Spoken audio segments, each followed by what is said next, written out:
Tara, samahan niyo ako mamalengke. So, maglalakad lang tayo mula dito sa akin tinutuluyan hanggang doon palabas ng subdivision. Mas pinili ko maglakad kasi maganda yung tanawin, maraming puno, makakalanghap ka pa ng sariwang hangin. So, 15 minutes lang naman ang lalakarin mula doon sa tinutuluyan ko hanggang doon palabas ng subdivision. So, mag-e-enjoy ka naman kasi marami kang makikitang mga magagandang tanawin dito sa Antipolo nga.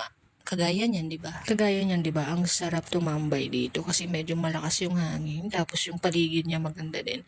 So, ito na nga yung bandang kalsada. Nakalabas na tayo ng subdivision. Papunta na tayo sa palengke. So, bili muna tayo ng prutas para naman may energy tayo. And then, mag-grocery lang din tayo ng konti lang naman para pang personal use. At bili din tayo ng pangangailangan ko dito sa bahay. So, hindi ko makakalimutan yung aking yogurt dahil yan ang aking kailangan.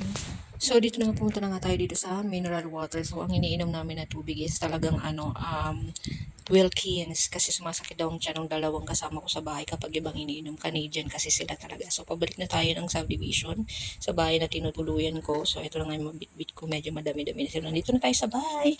At ito nga sobrang pagod ko din talaga. So, ito nga ako magluluto. Tuturuan ko talaga silang kumain dito ng rice para hindi puro kami tinapay. Shing.